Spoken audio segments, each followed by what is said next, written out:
Hello po, good day po muli.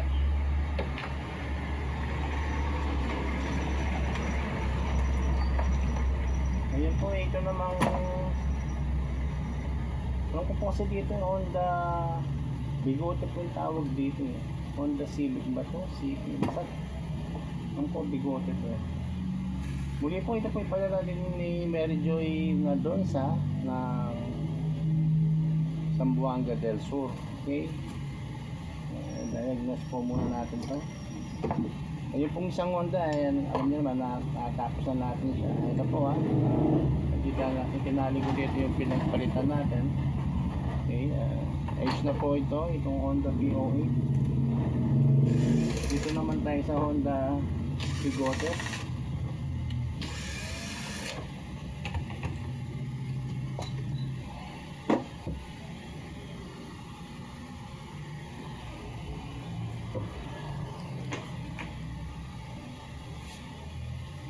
Mataas yung niya.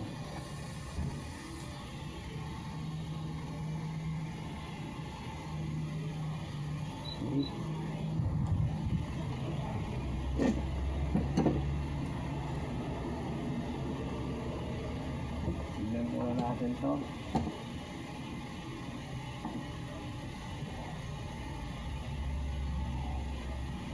Bearing, maayos naman ang bearing.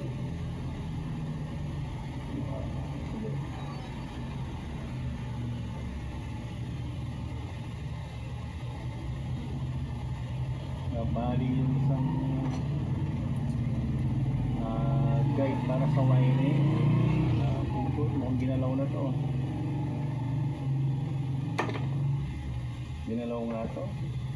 nag-crack po yung mga para sa ICN nyo, may basag ano, sobrang higpit, malakas ang pressure ng mechanic ko. Pag plastic kung gano'n, huwag nyo ganong higpit hindi naman po kasi metal yan. Sa electronic, pang plastic po, alalay lang. Bago sira na ata talaga ito. Yung atang lalo nilang nasira. Okay, tingnan natin. Hindi natin makukuha sa tingin ito. Diagnose natin.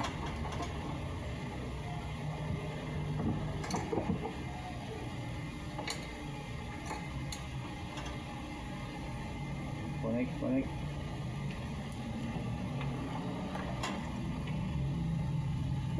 Honda. Tulad po ng isang Honda na unang ginawa natin, yung Honda B08, ganun din po. Ang sistema ay halos parehas lang din po. Check natin yung kanyang fairing wire. Tingnan natin.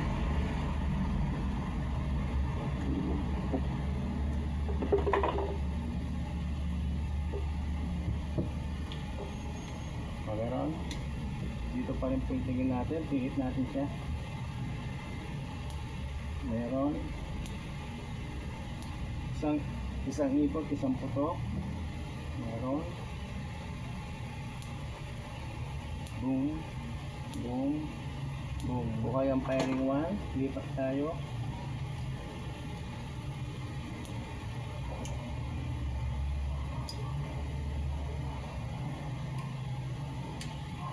Bukan natin ang firing port. Ito po yung pointer. Okay, tapat ko lang yung daliri ko dito. Okay, 1 3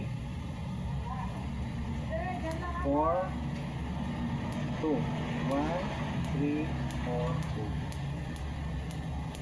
2. Ayos na lang firing port din ito.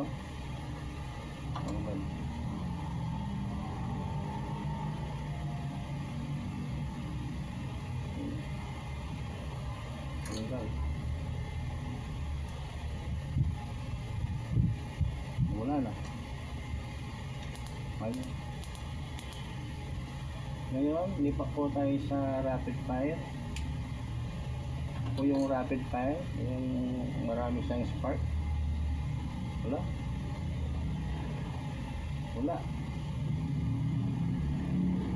din. Wala po tayong rapid fire. Firing 1, firing 4, meron. Rapid fire, wala talaga siya. Connected naman tayo. Wala. Ngayon, try po natin mag-connect sa coil. Dito tayo. Kunin natin yung ICM.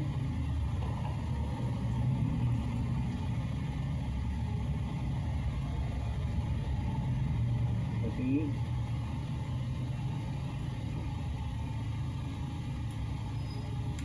Positive.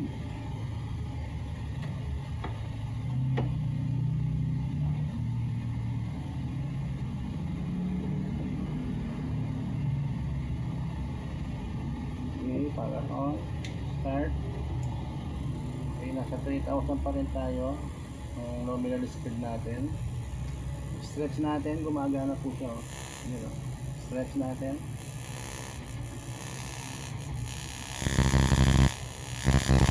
Wow.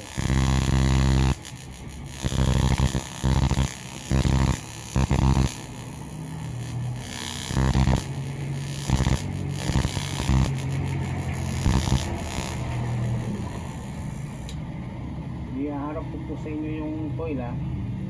Meron po siyang split fire.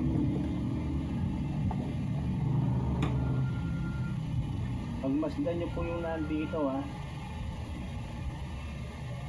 meron po siyang butas. Hindi ata abot po ng natin. Tensionan natin.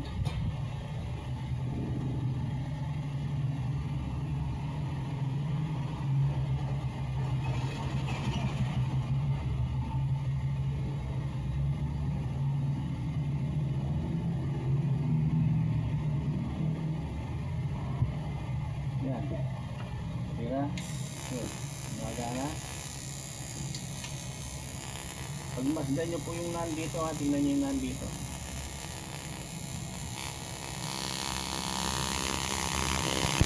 Yun ha. Wala. Ayun. Ayun, may butas ko ha. Ayun, kikita nyo yan.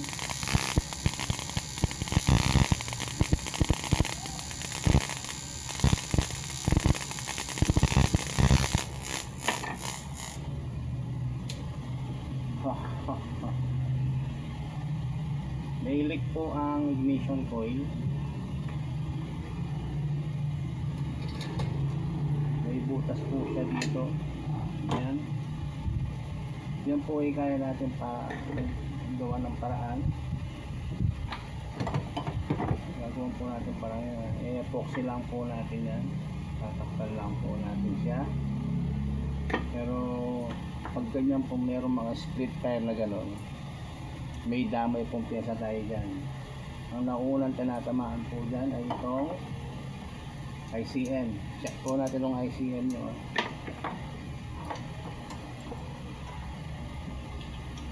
Dahil may pinagmulan siya tabasted. May pinagmulan na tawag dito. May leak. May nakita tayo malinaw na problema. May singaw.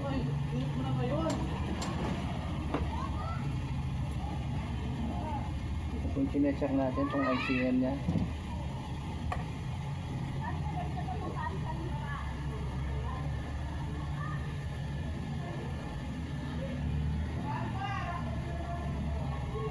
Connect tayo dyan.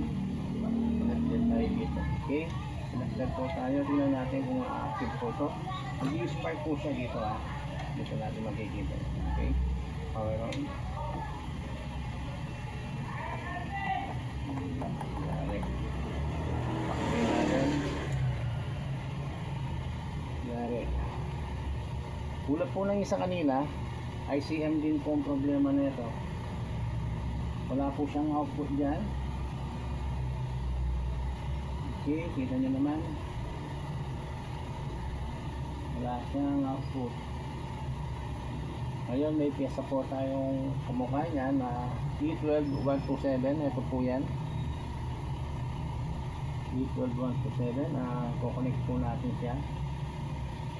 Okay. Hintay muna natin. dahil hindi po isa-isa po i-connect natin dito sa ating ICM. Okay, yan. Yan po natin yan. Tapos isa-isa po kunin natin.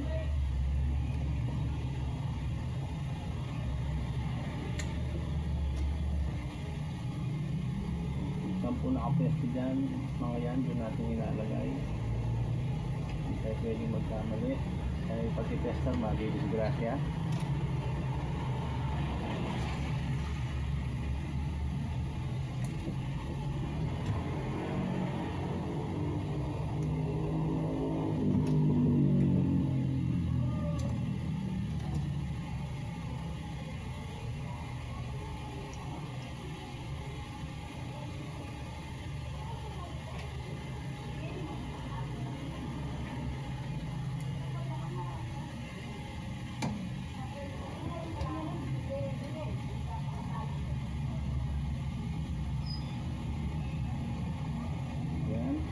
Okay. Ngayon po ipagaganahin natin siya. Siguro ko muna baka makurente. Dito po rin siya mag-spark ha. Dito. Yan, pero po takbuhin natin. Nasa 3,000 din po, 4,000, 5,000. 5,500 okay, pero 3,000 lang tayo. Ilan po, gumana po yung in-apply natin. Ito po yung dating ninyo. Pero maganda na po. Solution din niya. Malinaw, ang problema natin ay itong kanyang ICM.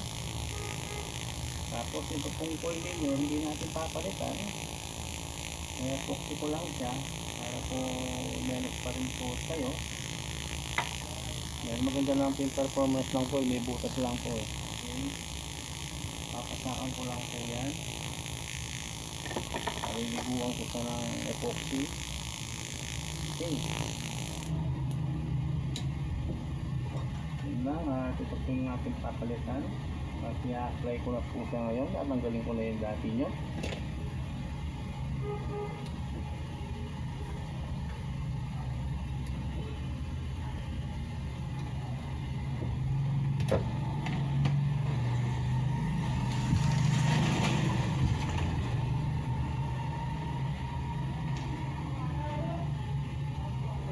Hindi pa pareho haba nung tornillo inilagay.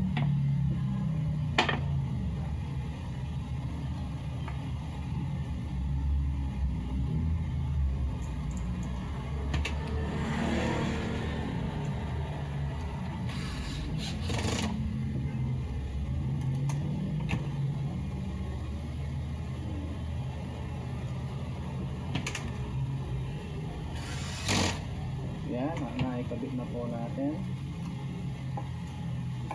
Bali, may isang problema ka po tayo dito. Ito pong inyong rapid fire ay wala din pong output. Ang mangyayari po niyan, kailangan din po natin ayusin yung firing po ay rapid fire. Ito po yung rapid fire no, ito. Itong pulsar sender rapid fire, yan po yan, ang hindi gumagba. Ayan, nakita natin yung trouble nyo Bakit ko lang napansin. Dito tayo naagali pa. Short circuit. Ito may mga ito ang dami yung short circuit po tayo dito. Okay, thank you. Salamat. Nakita po tayong mga ito pa sa camera. Ito po. Kung makikita nyo yung mga wiring nyo, ayan may mga natuklak po.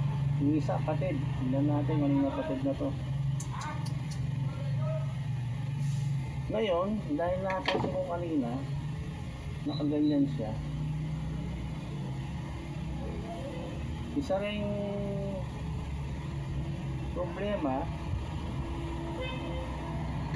siyempre po dahil may mga backpack sila, yan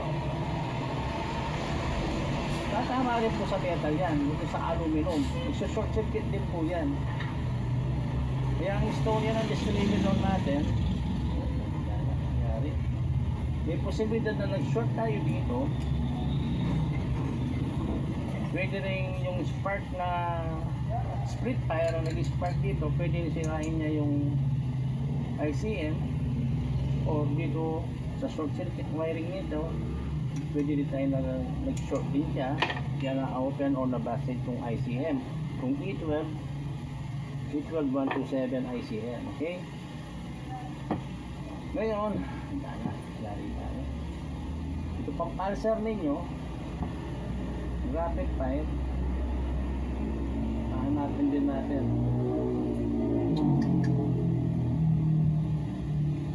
Ayusin ko muna yung mga wiring ninyo. Maganda pa. Kaya lang. Kung hindi ko po ayusin to, ganun din po mangyayari. Masisira din po o babasted din ang piyesang nilalagay ko dahil meron po tayong mga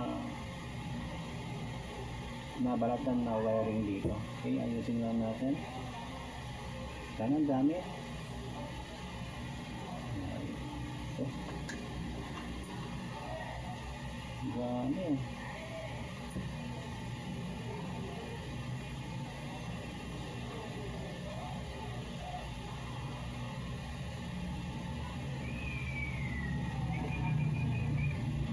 Ganito na lang pong gawin natin.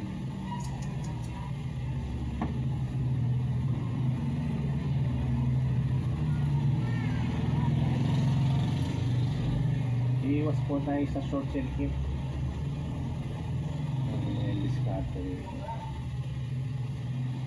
Lahat, ang dami pong may nabalatan, nabakbak po yung mga iba. Halos 50% po nabalatan sila. Oh, lahat oh. Dalawa lang ata ang walang sugat.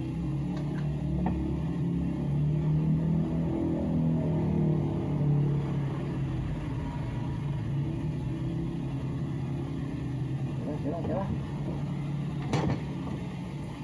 Bilisan natin.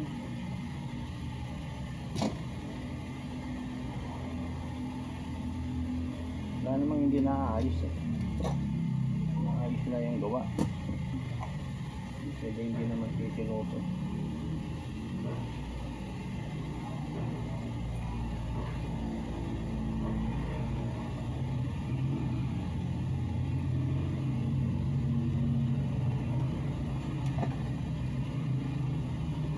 Patayin ko muna yung video, hahaba po. Okay, medyo matrabaho lang po itong mga wiring natin. Babaguhin ko lang po yung bang linya. Kita ayusin natin. Okay, at ito po, at naayos ko na yung mga wire nya. Ayan o, wala na po siyang short circuit ngayon. Wala na siyang error. Okay, pati po yung coil, kung naglilik siya kanina, epoxy ko na rin po siya ng clear epoxy po yung gamit natin. Okay, nasa inyo po yan kung gusto nyo palitan. Sa akin naman po kasi may singaw lang siya, pero maganda po yung performance ng coil. Meron lang po kasi kung gusto ko lang kumita, meron naman po akong coil eh. May pampapalit tayo dyan. So ko lang po yung binabudget ko lang kayo. Gusto nyo palitan, no problem, palitan natin.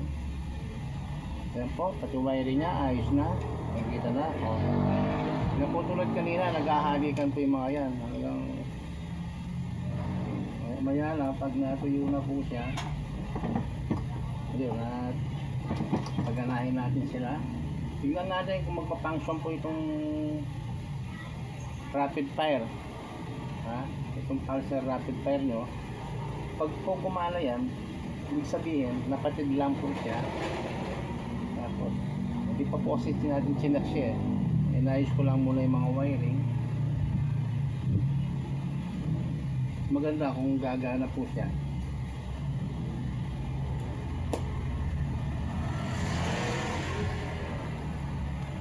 okay itong ICM ninyo.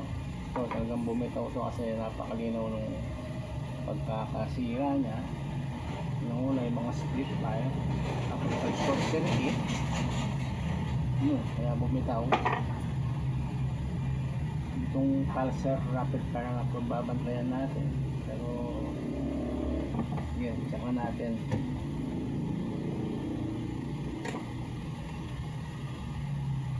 Okay. Ayos na po natin lahat ng mga ibang parte niya. Sa rapid fire na lang tayo.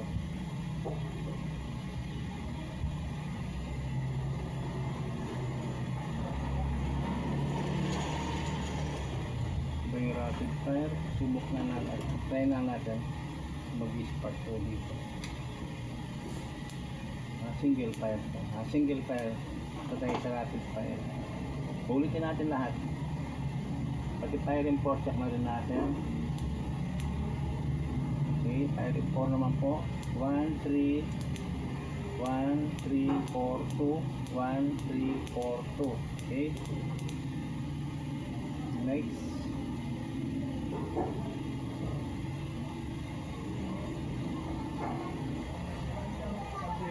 Rapid fire tayo. Yung rapid fire wala po yan wala talaga siya. Feedback talaga to. Wala talaga.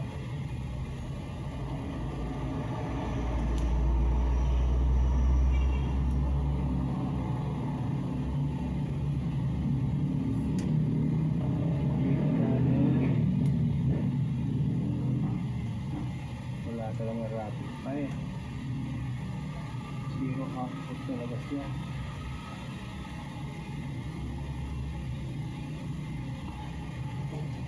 Wala.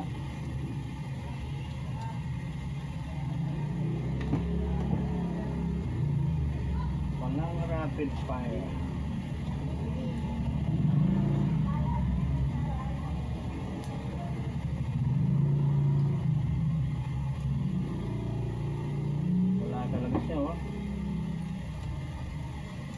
Bali naging problema po nito ano talaga isang pulsar sender rapid fire, isang ICF, isang coil. Yung coil kasi butas lang siya. Nangyari niyan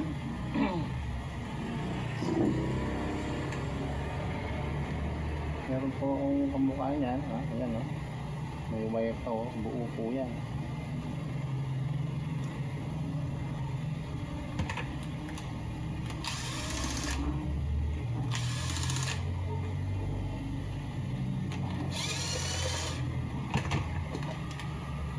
Nangyari po niyan, parang kukunin po natin itong pyesa dito, i-apply natin ba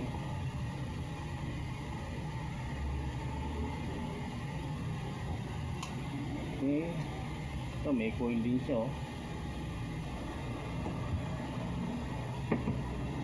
ito buong buo po ito, sasalpak lang ito wala pang tapyas yung niya yung paglagyan ng sa makina. Meron din po siyang rubber protector. Ano yung coil niya Surplus Japan po ito. Ay, kaya lang inayos ko pa naman to. Yung kukunin ko naman ng pyesa nito, sayang naman itong buo ko para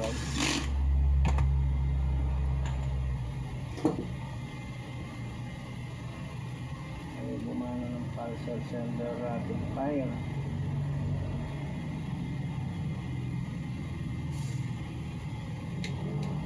Wala talaga ayaw mag-activate.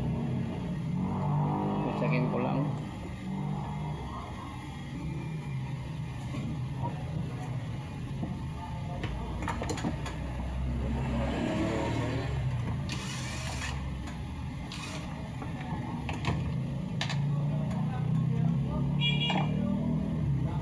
Tanggalin po natin siya.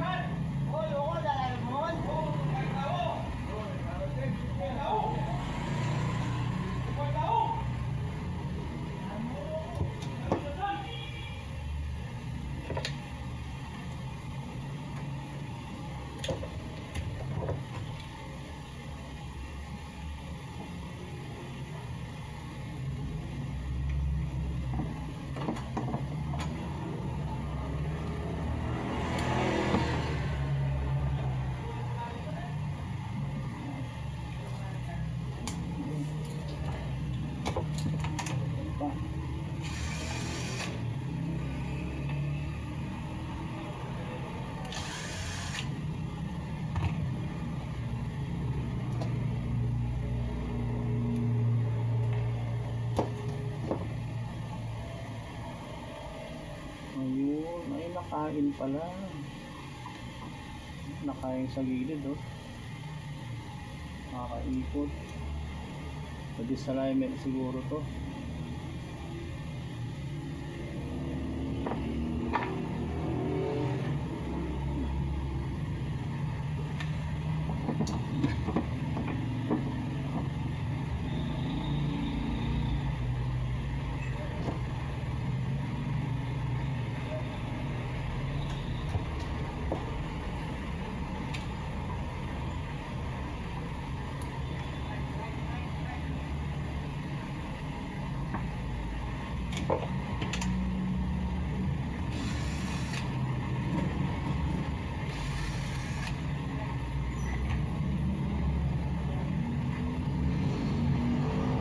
Ito yung lalagay natin sa distributor mo. Lalagay natin yung isa.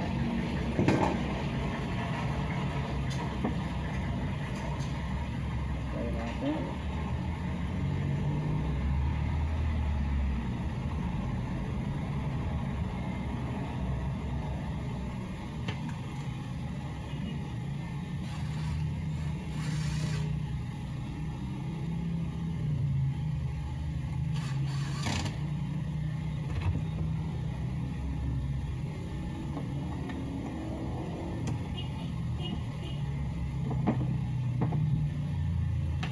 Ilalagay natin, subukan natin pag-anahin. Lovely.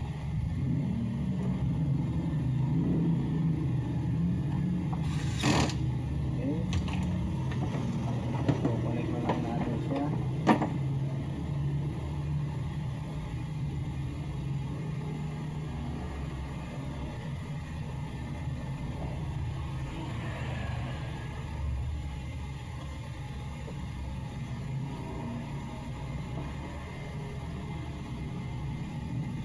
Okay, ayun po, ah. Okay, subukan natin pagganahin kung gagana itong pulser natin. Ito po yung rapid fire pulser. Okay. Okay, ayun po, pag pinihit ko po yan, dapat maglalabas na po siya. Agaron? Agaron na. Active na po ang rapid fire pulser sender. Ito po ang pinalitan natin, isang rapid fire pulser sender. Yun, ayudanan. Natanggal na pala yung connect nyo. Magalaw na po yun. Yun, busted din po itong ICN nyo. Okay, balik na natin itong rotor.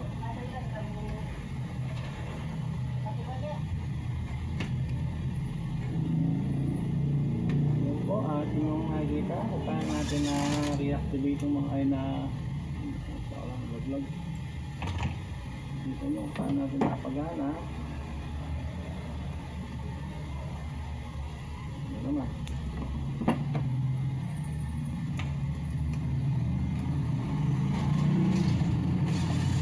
Okay. Ayan. Okay, gumagana na siya.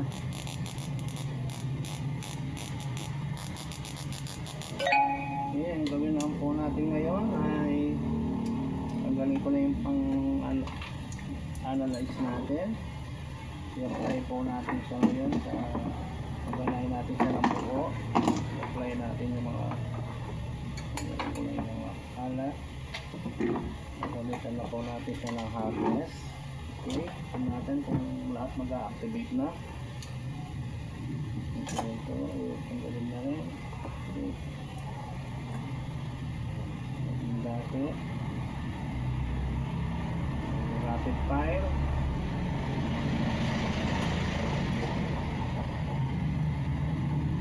firing 4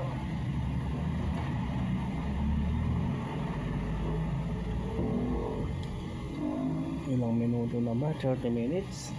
Mahaba yung video na ito, ah. Okay. ECU sensor.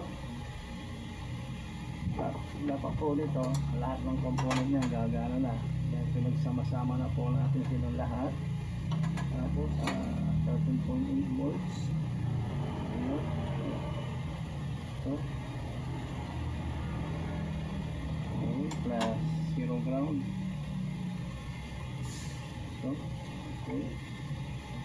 Yan, connected na po tayo.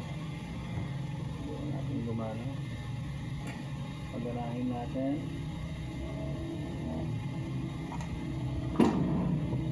Okay, power on. Bali, rapid fire, ICM, ignition coil, saka yung firing 4 at firing 1. Tama-tama na po yung mga yan. Manual. Ay, meron na. Mana na po. Nasa 2,000, 3,000, ano po gumana. 4,000, 4,000 RPM. Gawin natin. Yan po. Okay. Gawin naman natin ngayon. Takpan natin siya. Ito po yung mga busted component natin.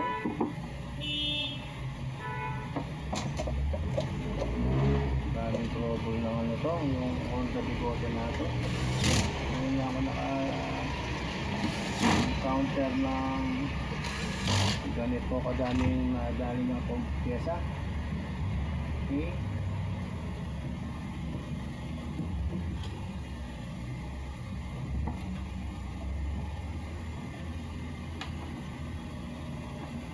Dahil sa short circuit ng wire niya, nadali po yung mga pyesa. Yung isa, siguro nagudgud siya. Ito naman, pwede rin dun sa ligaw na part ng coil, pwede rin dun sa short circuit ng mga wire. Ang dami niyang nadali. Okay, power on. Tingnan natin, dito po yung tingin.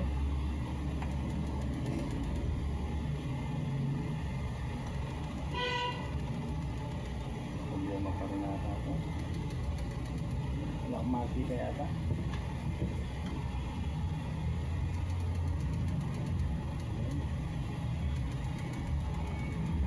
Nasa number 3 po tayo. Okay, takbin natin.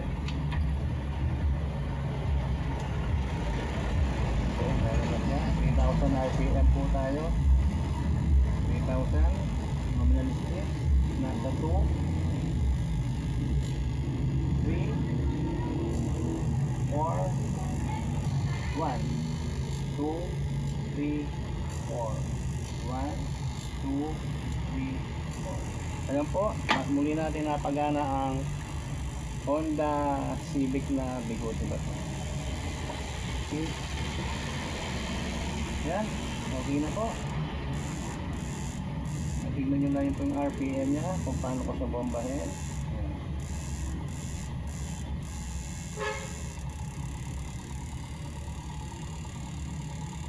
Sa number 4, lipat natin. Number 1. Okay. Ayan, at ayos na po. Dali ako dito. Ito po talaga, first time kong encounter na ganitong karaming sirang pyesa. Bali tatlo, buti na yung po, hindi ko na pinalitan din. Pero sa talagang ano yun po, palitan na yan. Hindi na dapat ayusin yan. Okay. Pati yung coil na hindi natin pinalitan, bumaba pa yung pressure. Okay.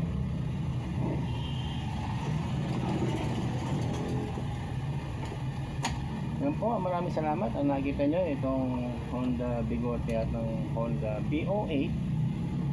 Ayos na po yung dalawa na to. Ito po ay padala ni